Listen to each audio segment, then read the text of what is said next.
नमस्कार बच्चों, कैसे हैं आप सभी लोग। मैं आशा करता हूँ आप सभी लोग स्वस्थ होंगे और अपने पढ़ाई लिखाई कार्य को जारी रखे होंगे। बच्चों, स्कूल खुलने वाले हैं जिससे पढ़ाई और अच्छे से हो सकेगी हमारी। उसी क्रम में आज हम आपके लिए एक चैप्टर लाए हैं। कक्षा 6 का चैप्टर है 5, विज्ञान विषय का चैप्टर 5। इसका नाम है तंतु से वस्त्र तक, यानी कि रेशा से वस्त्र बनने की प्रक्रिया को इस चैप्टर में हम लोग देखेंगे, समझेंगे, सीखेंगे और इसका प्रश्नोत्तर भी हल करेंगे। प्रश्न महत्वपूर्ण है, इनको ध्यान से पढ़ना है, समझना है और आगे हमको पढ़ना है। परीक्षा में अच्छे नंबर हमको लाने। तो चलिए बिना देर करते हुए शुरू करते हैं आज को टॉपिक। बच्चों, कोई भी काम छोटा या बड़ा नहीं होता है। एक बार क्या हुआ जंगल में, एक गांव में आग लग गई। तो जब आग लगी हुई थी तो बहुत सारे लोग आग बुझाने में लगे हुए थे।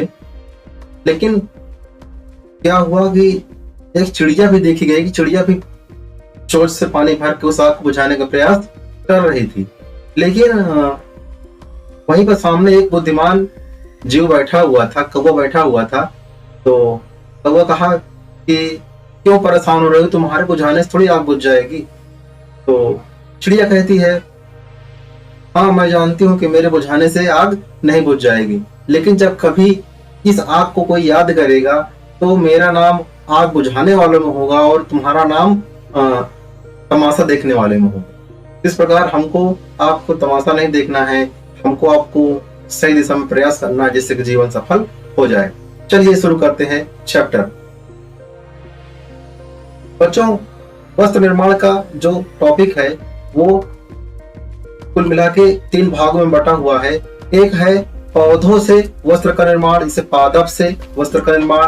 दूसरा है जंतुओं से कपड़े का निर्माण, वस्त्र का निर्माण। और तीसरा है कृत्रिम रूप से या संश्लेषित तरीके से वस्त्र का निर्माण। तो कक्षा 6 में हम पौधों से जो वस्त्र बनाएंगे, साथ में जंतुओं से वस्त्र बनाएंगे और कक्षा 8 में कृत्रिम रूप से वस्त्र बनाया जाएगा, मनुष्यों द्वारा बनाया जाएगा। तो चलिए शुरू करते हैं।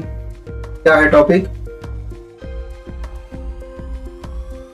जैसा कि हमने बात की वस्त्र की, तो वस्त्र के लिए जो रेशे होंगे, पादप जो रेशे होंगे, जिन पौधे से जो कपड़ा बनना है, तो पौधे की बात करें, पौधे से 2 चीजें ऐसी खास तौर पर मिलती हैं जिससे कपड़े आसानी से बन जाते हैं। एक है कपास, दूसरा है जूट। कपास और जूट। तो चलिए समझते हैं पादप रेशे होते क्या हैं। पौधों को किसी भी भाग, चाहे वो जड़ हो, चाहे वो तना हो, चाहे पत्ती हो, चाहे फल हो, बीज हो, कहीं से भी हो, पौधे किसी भी भाग से प्राप्त होने वाले प्राकृतिक या नेचुरल या नैसर्गिक रेशे को पादप रेशे कहते हैं। यानी कि पौधे का कोई भी भाग जहां से प्राकृतिक रूप से कोई रेशा प्राप्त हो जाए उसको हम कहेंगे पादप रेशे। चलिए देखते हैं कौन कौन से रेशे हैं। पहला है, जैसे रुई है, एक रेशा है। रुई एक रेशा है। हम सभी लोग रुई को देखे होंगे। रुई का रेशा कपास के पौधे से प्राप्त होता है, कपास के बीज से इसको अलग करते हैं। जूट है, जूट का जो रेशा होता है पटसन पौधे से अलग करते हैं, पौधे के पटसन के तने से इसको अलग किया जाता है जूट को। साथ ही अगला आता है फ्लैक्स। फ्लैक्स को प्राप्त करते हैं अलसी से, अलसी के तने से इसको प्राप्त करते हैं। चौथा आता है नारियल की जटा, नारियल जटा, ये भी एक रेशा होता है जो कि नारियल के फलों से प्राप्त होता है। इस प्रकार रुई, जूट, फ्लैक्स, नारियल, रुई, जूट, फ्लैक्स, नारियल 4 पादप रेशे हैं। परीक्षा में आ सकता है कि इन्हीं 2 पादप रेशों को, 3 पादप रेशों को नाम लिखिए, तो आप लोग लिख देंगे रुई, जूट, फ्लैक्स, नारियल, जटा। इन्हीं का आंसर लिख देना है, इन्हीं को लिख देना है। पूछ सकते हैं परीक्षा में, जूट पौधे के किस हिस्से से प्राप्त होता है? बीज से, तने से, जड़ से या फल से? तो उसका उत्तर हो जाएगा तने से। इस प्रकार हमको ध्यान से इस प्रश्न को देखना, समझना है और इस प्रश्न को उत्तर देना है। जब हम साथ में पढ़ाई करेंगे तो जानेंगे पादप जंतु रेशे के बारे में। जंतुओं से जो प्राप्त रेशे होते हैं प्राकृतिक रूप से, उनको हम जंतु रेशे या जानता रेशे कहते हैं। और जैसे ऊन, ऊन क्या होता है? भेड़ के बालों से प्राप्त होता है। रेशम क्या होता है? रेशम जो प्राप्त होता है वो किससे प्राप्त होता है? रेशम के कीट के कोकून से प्राप्त होता है। रेशम के कीट होते हैं, शहतूत के पौधे के ऊपर रेशम के कीट लगे होते हैं, चलते रहते हैं, और उन्हीं कोकून को उबाल कर उसी से रेशम प्राप्त कर लेते हैं। ठीक है। इसके अलावा अगर बात करें, कुछ पेट्रोलियम पदार्थ होते हैं। पेट्रोलियम पदार्थ से भी रासायनिक परिवर्तन के द्वारा संश्लेषित रेशे भी प्राप्त होते हैं, जैसे कि नायलॉन हो गया, पॉलिएस्टर हो गया और रेयान हो गया। इस प्रकार ये नायलॉन, पॉलिएस्टर, रेयान, ये क्या है? संश्लेषित रेशे। बहुत ध्यान से देखिएगा, अभी प्रश्नों में आप हल करने को मिलेगा, पूछेगा कि कौन सा प्राकृतिक रेशे है, कौन सा पादप रेशे है, कौन सा जंतु रेशे है। तो पहचान लीजिए ढंग से। पादप रेशा में होगा रुई, जूट, फ्लैक्स और नारियल जटा। जंतु रेशे में कौन होगा? ऊन होगा, रेशम होगा, और संश्लेषित रेशे कौन होंगे? जैसे कि नायलॉन हो गया, पॉलिएस्टर हो गया और रेयान हो गया। इस प्रकार हमने जान लिया विभिन्न प्रकार के रेशों के नाम। चलिए बढ़ते हैं आगे।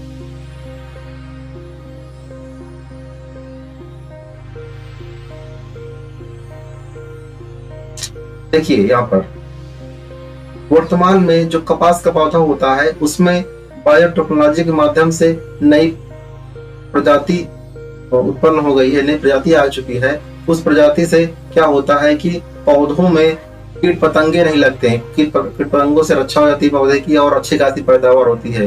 यानी कपास की उत्पादकता अच्छी हो जाती है, या ज्यादा पैदा होता है, और इसकी क्वालिटी बहुत अच्छी होती है। ये पिछले 15 वर्षों से भारत में ये प्रक्रिया शुरू हुई है, खासतौर पर गुजरात, महाराष्ट्र और आंध्र प्रदेश में। तो फिर से समझ लेते हैं क्या है। विज्ञान की आधुनिक तकनीकी यानी कि जैव प्रौद्योगिकी द्वारा कपास की एक ऐसी प्रजाति विकसित की गई है जिसको हम बीटी कपास कहते हैं। इस कपास से क्या होते हैं? बहुत ढेर सारे क्या निकलते हैं? टॉक्सिन निकलते हैं। टॉक्सिन किसे क्या बोलते हैं? इसको जहर बोलते हैं। जहर से क्या होगा? जो भी कीट पतंगे पौधे पर आके बैठते हैं वो बैठ नहीं पाएंगे, जिससे कि फसल हमारी बची रह जाएगी और अच्छी उत्पादन होगा और अच्छी गुणवत्ता उसकी हो जाएगी। इस प्रकार हमने बीटी कपास के फायदे देख लिए। चलिए अब चलते हैं कपास के बाद जूट की तरफ। जूट क्या होता है? एक पौधा होता है, एक पादप रेशा होता है, जो कि पटसन यानी सनई भी बोलते हैं हमारे क्षेत्रों में। सनई के नाम ज्यादा जानते हैं लोग, पटसन इसे बोलते हैं। इसके तने से इसको प्राप्त करते हैं। खासतौर पर ये जो कहाँ पाया जाता है? पश्चिम बंगाल हो गया, असम हो गया, बिहार हो गया, यानी जहाँ गंगा नदी का बहाव है अधिकतर उसी एरिया में ये पटसन की खेती होती है। मिट्टी कैसी होनी चाहिए? कछार की मिट्टी, जलोढ़ मिट्टी होनी चाहिए। यानी जो नदियों द्वारा बहाकर मिट्टी पर्वतों से लाई गई है, उपजाऊ मिट्टी, उसमें पटसन खेती बढ़िया होती है। इसके बीज कब बोते हैं? बारिश के समय बोते हैं। और इसके अलावा जो पौधे होते हैं करीब 10 फीट तक लंबे हो जाते हैं, 8 से लेकर 10 फीट तक लंबे हो जाते हैं। साथ ही अगर इसको बोने के बाद मात्र 3 महीने में पीले पीले रंग के प्यारे प्यारे फूल दिखाई पड़ने लगते हैं। और ठीक इसी समय पुष्पन की अवस्था में ही, यानी जब फूल निकल रहे होते हैं, इसी अवस्था में पटसन को तनों के को लचीले मजबूत जटा प्राप्त करने के लिए इसे काट लिया जाता है। अगर इस अवस्था में इसको नहीं काटेंगे, अगर पौधा पुराना हो गया, तो उससे जूट प्राप्त करना बहुत मुश्किल है। इसलिए पुष्पन अवस्था में ही जूट को काट लेते हैं। फिर क्या करेंगे? इसकी शाखाओं को, इसकी पत्तियों को साफ कर लेंगे। फिर तनों को बांध के बोझा जिसे कहते हैं ना, बोझा बना लेंगे। बोझा बना के बंडल के रूप में बांध कर तालाब में डुबो देते हैं। जब डुबो देंगे रुके हुए पानी में 4-5 दिन तक ऐसे डूबा रहता है। उसके बाद क्या होता है? जो मुलायम हिस्सा होता है वो क्या होगा? गल जाता है, और जो रेशे होते हैं वो दिखाई पड़ने लगते हैं। फिर क्या जो ये प्रक्रिया होती है, ये किसके कारण होती है? पानी के अंदर जीवाणुओं के कारण होती है। किस तरह होती है? जीवाणुओं के द्वारा, बैक्टीरिया के द्वारा होती है।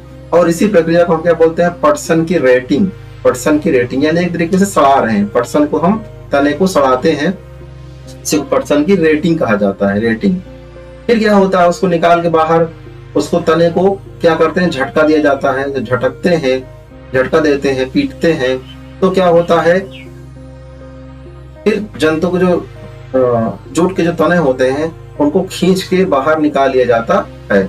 इस प्रकार करीब 6 से लेके 8 फीट लंबे, हल्के पीले रंग के चिकने और कपास के तेल तुलना में कहीं अधिक मजबूत रेशे हमको प्राप्त हो जाते हैं। तो ये हुआ हमारी कहानी जूट की। जूट से जो बनता क्या क्या चीज है, जैसे कि रस्सी होती है, रस्सी भी जूट से बनती है, डलिया बनती है, और इसके अलावा जो बोरा यूज करते हैं वो भी जूट का ही बोरा होता है। इसके अलावा टाट पट्टी हो गया, जो बच्चे बैठते हैं टाट पट्टी, वो भी बोरे जूट से बनती है। इसके अलावा दरी हो गई, दरी भी जूट से ही बनती है। आजकल जूट से बहुत सारे सजावटी सामग्री भी बनने लगी, उनका भी लोग इस्तेमाल करते हैं। चलिए आप समझते हैं सूती जो धागे होते हैं उसकी कताई। वस्त्र बनाने से पहले क्या होता है, जब इससे कपड़ा बनना है उससे पहले क्या होगा, जो कपास हो चाहे जूट हो, इन दोनों को, इनके जो तंतु होते हैं, फाइबर होते हैं या रेशे होते हैं, इनको धागों के रूप में बदलना जरूरी है। अगर धागा नहीं बनेगा तो केवल रुई की गट्ठर को थोड़ी ना पौधा उससे जो है कोई वस्त्र बन पाएगा। तो क्या करेंगे, जो धागे हो, रुई के जो गट्ठर होते हैं उससे क्या बनाएंगे, उसको धागा बना लेंगे। कैसे बनाएंगे आइए देखते हैं।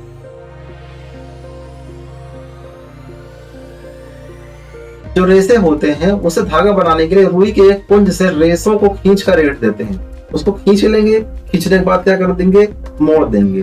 जब मोड़ देंगे तो क्या होता है, जो रेशे होते हैं वो पास पास आ जाते हैं और धागा बन जाते हैं। इसी को हम क्या बोलते हैं, कताई बोलते हैं। क्या बोलते हैं, कताई। ध्यान से पढ़ लीजिए बच्चों, ये इसका क्या नाम है, कताई। कताई, कताई क्या होता है, रेशों से धागा बनाने में रुई के एक पुंज से रेशों को खींचकर ऐंठ देते हैं। इससे रेशे पास पास आ जाते हैं और धागा बन जाता है, और इसी प्रक्रिया को हम क्या बोलते हैं, कताई। यानी धागा बनाने की प्रक्रिया को हम क्या बोलते हैं, कताई कहते हैं। रुई से धागा बनता है, रुई से धागा बनने को हम कताई कहते हैं। अब बताइए इसके लिए क्या कैसे करेंगे इस चीज को, क्या केवल हाथ से ही कर लेंगे? इसके लिए हम इस्तेमाल करते हैं तकली। क्या इस्तेमाल करते हैं, तकली के द्वारा ही करते हैं। इसके अलावा चरखा के द्वारा भी हम कताई काम कर लेते हैं। तकली और चरखा के द्वारा हम काम कर लेते हैं। कताई करने के बाद क्या होता है, धागे को हम रील पर लपेट लेते हैं।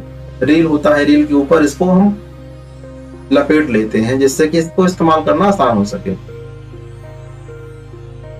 चरखे से जो भी चरखे द्वारा जो हाथ से काटे गए धागे थे, उससे जो कपड़े बने उनको उसको नया नाम दिया गया, उसको खादी कहा गया। क्या बोला गया, खादी। आज भी कभी कभी खादी के वस्त्र हमको देखने को मिल जाते हैं। वो क्या होते हैं, चरखे के द्वारा बुने हुए कपड़े होते हैं, उसी को हम खादी बोलते हैं। चलिए आगे बढ़ते हैं। धागे से जगह अब धागा बन चुका है, धागे से अब हमको वस्त्र बनाना है। तो धागे से वस्त्र बनाने के लिए जो विधि दी गई है, एक तो है बुनाई, दूसरा है बंधाई। दो विधियों के द्वारा हम धागे से वस्त्र बना सकते हैं, एक है बुनाई, दूसरा है बंधाई। चलिए देखते हैं पहले बुनाई। आगे के दो सेटों को आपस में मिला के, यानी कि मान लो कि एक सेट इधर हो गया, एक सेट इधर हो गया, यानी कि मोटे मोटे मान लो कि चार हो जाएंगे, 4 धागे से, यानी कि 2 सेट। तो धागे के 2 सेट के को आपस में मिला के व्यवस्थित करके वस्त्र बनाने की प्रक्रिया को क्या बोलते हैं, बुनाई बोलते हैं। यानी कि 4 धागे मिलके क्या अगर बनाते हैं कपड़े को तो बोलेंगे उसको बुनाई। और बुनाई के अलावा गांव में क्या होता है, जो सूती वस्त्र की बुनाई जो होती है वो तो हैंडलूम से होती है, हाथकरघा के द्वारा हो जाती है। जबकि अगर औद्योगिक क्षेत्र में देखें, बड़े एरियाज में देखें, वहां वस्त्रों को बुनाई के लिए जो हाथ के बजाय क्या इस्तेमाल होता है, पावर हैंडलूम इस्तेमाल होता है, जो बिजली से चलता है। उससे काम काफी तेजी से होता है। तो ये हो गया बुनाई का हिस्सा। बुनाई में क्या हुआ, हैंडलूम का इस्तेमाल करते हैं, जिसके द्वारा वस्त्र बनता है। 4 धागे लगते हैं, यानी कि 2 सेट लगते हैं धागों के। दूसरा आता है बंधाई। हम सभी ने देखा होगा, हमारी माता जी ने कहीं न कहीं स्वेटर बनाया होगा, आप लोगों ने देखा होगा। तो माँ को ऊन से स्वेटर बनाते हुए सभी लोग देखे होंगे। इसमें क्या होती है, 2 सलाई होती है। कितनी सलाई होती है, 2 सलाई होती है, और इसी की सहायता से धागे को बुना जाता है। यानी कि कहे जाए कि एकल धागे से वस्त्र बनाने की प्रक्रिया को बंधाई कहते हैं। एकल धागा होता है, एक धागा एकल, एक इधर से एक धागा एकल, यानी कि एकल धागा, सिंगल इधर सिंगल इधर। अब उसमें क्या था, बुनाई में क्या था, डबल आ रहे थे, 2 इधर से तो इधर से, यानी कि 4 धागे से बनना। ये हाँ एकल बोलेंगे, इसको क्या बोलेंगे? एकल। एक इधर से एक इधर से, दोनों मिलके एकल धागे के द्वारा वस्त्र निर्माण होता है। इसको बोलते हैं बंधाई। क्या बोलेंगे इसको? बंधाई बोलते हैं। बंधाई हाथ से भी होती है और मशीन से भी होती है, दोनों के द्वारा हो सकती है। अच्छा, थोड़ा सा हिस्ट्री जान लेते हैं कि कपड़े कब से बन रहे हैं। प्राचीन काल की अगर बात करते हैं तो जो मानव थे वो गर्म इलाकों में, या तो गुफा में रहते थे तो गर्म क्षेत्रों में रहते थे। वहां मौसम गर्म रहे तो कपड़े की कोई जरूरत बिल्कुल नहीं थी। लेकिन धीरे धीरे क्या हुआ, पत्थर से आग जलाई गई। आग के आविष्कार होने से क्या हुआ, मानव ने जो है अपने निवास स्थान बदले। फिर वो ध्रुवीय, पर्वतीय, मरुस्थलीय और ठंडे इलाकों में बसना प्रारंभ कर दिया।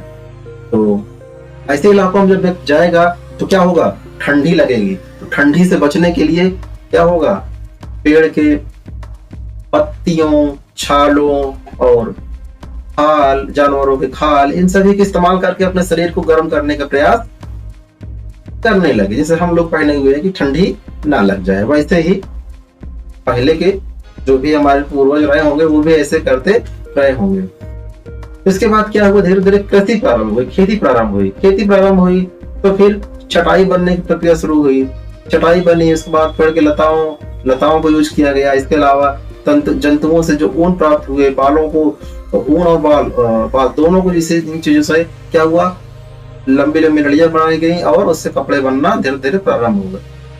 भारत की बात करें तो सबसे प्राचीन समय में गंगा नदी के किनारे ही जो रुई उत्पन्न हुई, यानी कि कॉटन जिसे बोलते हैं रुई, वो गंगा नदी किनारे उत्पन्न हुई। जबकि अफ्रीका की बात करें, अफ्रीका में क्या था, नील नदी के किनारे फ्लैक्स यानी अलसी की खेती प्रारंभ हुई। वहां के लोग अलसी के लिए एक्सपर्ट हो गए, हमारे यहाँ के लोग कपास की खेती के लिए प्रसिद्ध हो गए।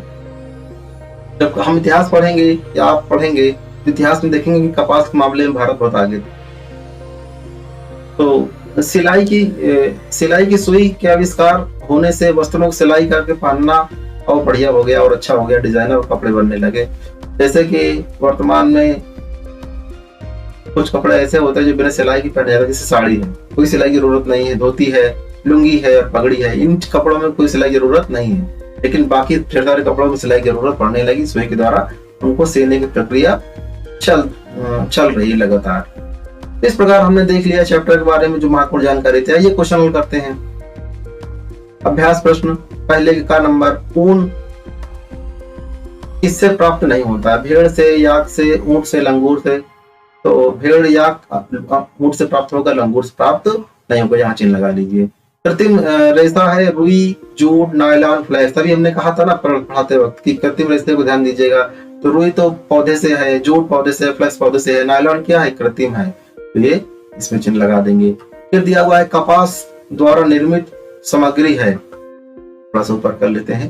कपास के द्वारा निर्मित सामग्री है डलिया, रस्सी, कागज, बोरा। कपास से क्या बनेगा, डलिया, रस्सी, बोरा, ये सारी चीजें किससे बनी थी, याद करिए, जूट से बनी थी। कागज किससे बनेगा, कपास से बनेगा। चलिए का नंबर देखते हैं। एकल धागे से वस्त्र निर्माण की प्रक्रिया क्या कहलाती है? एकल धागा, याद करिए, माता जी जब सूटर बिन रही थी तो एकल धागे का इस्तेमाल कर रही थी, एक इधर से एक, इधर से दो सलाई के इस्तेमाल करके। तो एकल धागे से जो बन रही थी, इसको क्या बोलेंगे, आप दिया हुआ रेटिंग, कताई, बुनाई, बंधाई। रेटिंग क्या था, जो जूट को हम पानी में डुबो के सड़ा रहे थे। कताई क्या था, रुई से धागा बनाने की प्रक्रिया। बुनाई क्या थी, दो दो जोड़ यानी 2 सेट धागे के द्वारा कपड़े का निर्माण। और एकल धागे से निर्माण क्या बोलते हैं, बंधाई बोलते हैं। तो उत्तर हो जाएगा बंधाई। चलिए आगे बढ़ते हैं। गलत सही गलत का चिन्ह लगाना है। तो दिया हुआ धागों की बुनाई और बंधाई से वस्त्र बनाए जाते हैं। बिल्कुल, धागे से ही तो वस्त्र बनते हैं, बुनाई बंधाई से, बिल्कुल सही है। अगला है तंतु धागों से मिलकर बनते हैं। जो उसके फाइबर होते हैं, रेशा होते हैं, क्या धागों से बनते हैं? बिल्कुल, तंतु धागों से मिलकर बनते हैं।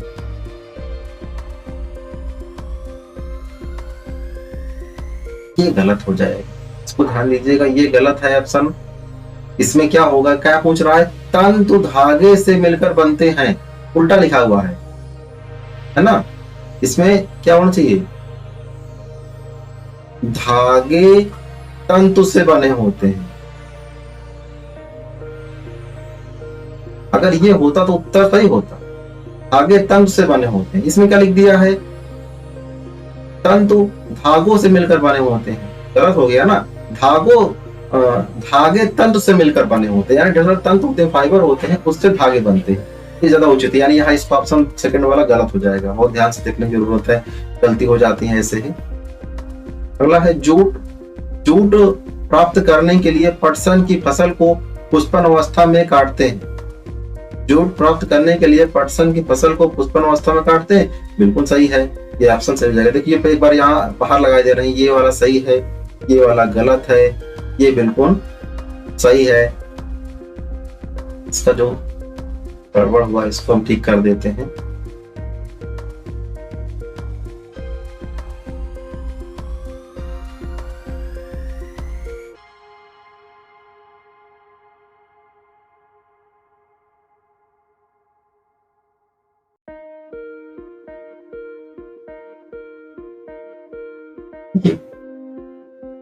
यानी कि पहला सही है।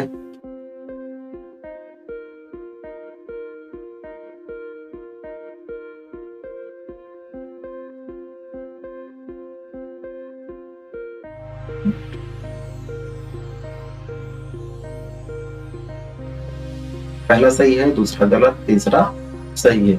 रेशम के कीट, रेशम के कोकून से रेशम का धागा प्राप्त होता है, बिल्कुल सही प्राप्त होता है। कपास की खेती के लिए बलुई मिट्टी उपयुक्त है, बिल्कुल गलत, काली मिट्टी अच्छी होती है। खाली स्थान भरना है, यहाँ लेडी हमने भर दिया हुआ है। पादप रेशे क्या होते हैं, पादप रेशे रुई और जूट होते हैं, और भी तो होते हैं, आप फ्लेक्स लिख सकते हो, कुछ भी लिख सकते हो, लेकिन रुई जूट ज्यादा अच्छा है आंसर। फिर दिया हुआ है जंतु रेशे कौन कौन से, रेशम और ऊन, ये क्या है, जंतु रेशे हैं। कपास के बीज से क्या प्राप्त करते हैं, रुई प्राप्त करते हैं। या बिनौले का तेल भी कर सकते हैं, दोनों आंसर हो सकते हैं, इसमें आप लोग रुई लिखिए। फिर दिया है पटसन। पटसन क्या होता है, पटसन के तने से जूट प्राप्त होते हैं। क्या होते हैं, पटसन के तने से जूट प्राप्त होते हैं। आप लोग खाली स्थान इसको भर लीजिए देख के। आगे बढ़ते हैं। स्तंभ का को खाद से मिलाना है। पानी में पटसन के तने को गलाना क्या कहलाता है, रेटिंग कहलाता है। क्या कहलाता है, रेटिंग। पहले वाले का को तीर लगाना है कहां पर, इधर यहाँ पर दा पर, रेटिंग। ये दिया है कपास गोलकों से कपास के बीज को अलग करना क्या कहलाता है, कपास ओटना कहलाता है। दूसरा वाले को सबसे आखिरी वाले में लगा देना है तीर से यहाँ। चलिए, दो धागों से की सहायता से वस्त्र बनाने की प्रक्रिया क्या कहलाती है, बुनाई कहलाती है। दो धागे से बुनाई, याद करो, दो धागे से दो सेट क्या होगी, बुनाई होगी। तंतु से धागे बनाने को क्या बोलते हैं, कताई बोलते हैं। फिर है एकल धागे से वस्त्र बनाने की प्रक्रिया क्या कहलाती है, बंधाई। माता जी स्वेटर बना रहे थे ना, तो एकल धागे से, तो उसको बोलते हैं बंधाई। इस प्रकार हमने इसको भी तीर लगा लिया। चलिए बढ़ते हैं क्वेश्चन नंबर 5 में। यहाँ दिया हुआ है निम्नलिखित रेशों को पादप, जंतु और संश्लेषित रेशे में बांटिए। देखिए प्रश्न आ गया फिर से यही चीज। नायलॉन क्या है, कृत्रिम रेशा है। जूट क्या है, इसको हम इसका आंसर यहाँ 5वें में दिखाई दे रहा है, ये 5वें का आंसर है। पादप जो रेशा होता है उन ऑप्शनों में जूट और फ्लेक्स पादप रेशे हैं। जंतु रेशे कौन से है, रेशम और ऊन है। और संश्लेषित रेशे कौन है, नायलॉन और पॉलिएस्टर। नायलॉन पॉलिएस्टर संश्लेषित, जंतु के रेशम और ऊन, पादप रेशे हैं जूट और फ्लेक्स। इस प्रकार ये भाग हो गए। चलिए आगे बढ़ते हैं। रुई और जूट पादप किन भागों से प्राप्त होते हैं, तो जो रुई होता है वो किससे प्राप्त होगा, बीज से। रुई किससे प्राप्त होगा, बीज से प्राप्त होगा।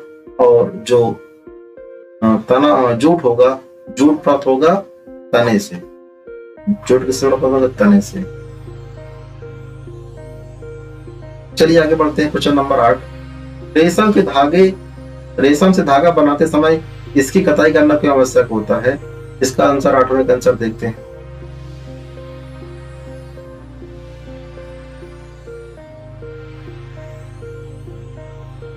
प्रश्न नंबर 7 अभी छूट गया, 7वां देखते हैं। पटसन के तने से जूट के रेशे किस प्रकार पृथक किए जाते हैं। पटसन से कैसे जो है हम रेशा निकालते हैं, 7वें का आंसर हो जाएगा। पुष्पन अवस्था में पौधों को काट कर, गट्ठर बांध कर, तालाब में डुबो कर सड़ाया जाता है, फिर उसे निकाल कर पीटा जाता है, जिससे कि 6 से 8 फुट लंबे पीले रंग के रेशे प्राप्त होते हैं। यानी कि पटसन के लिए यह विधि दी हुई है। पुष्पन की अवस्था में पौधों को काट कर, गट्ठर बांध कर, तालाब में डुबो देते हैं, सड़ा देते हैं, फिर उसे 5 दिन में निकाल कर क्या करते हैं, उसको पीटते हैं, पीट के खींच लेते हैं, तो उससे क्या होते हैं, 6 से 8 फुट लंबे हल्के पीले रंग के रेशे प्राप्त हो जाते हैं। ये प्रक्रिया है क्वेश्चन नंबर 7 का आंसर। अगला है, रेशों से धागा बनाते समय कताई करना क्यों आवश्यक है? इसका आंसर देखते हैं। जो रेशे होते हैं, इसको जब एड़ देते हैं, एड़ने से क्या होता है, इससे धागे बनते बहुत मजबूत हो जाते हैं। 9वां प्रश्न है, कपास से सूती वस्त्र बनाने में प्रयुक्त प्रक्रमों को लिखिए। कपास सूती वस्त्र कैसे बनेगा? कपास को क्या करेंगे, कपास को पहले ओटेंगे, यानी कपास से क्या निकालेंगे, रुई प्राप्त करेंगे, रुई निकालेंगे, फिर उसकी कताई करेंगे, यानी कि धागा का निर्माण कराएंगे। धागा के बाद निर्माण करने के बाद उसकी बंधाई होगी या तो बुनाई होगी। जब बंधाई या बुनाई हो जाएगा तो फिर क्या बन जाएगा, वो वस्त्र बन जाएगी। कपास वस्त्र बनने की प्रक्रिया। क्वेश्चन नंबर 10 की बात करते हैं। कपास तथा जूट के रेशों के दो उपयोग लिखिए। कपास और जूट के 2 उपयोग। बात करते हैं कपास की, तो कपास में कपड़ा और कागज बनाने में कपास का प्रयोग होता है, और जूट की बात करें तो रस्सा और बोरा बनाने में जूट का प्रयोग होता है। तो इस प्रकार हमने प्रश्नोत्तर भी हल कर लिए हैं। आशा करते हैं आपको यह वीडियो लेक्चर पसंद आया होगा, आपकी परीक्षाओं के लिए बहुत उपयोगी होगा। इसी के साथ बहुत धन्यवाद। Thank you. जय हिंद। God bless you.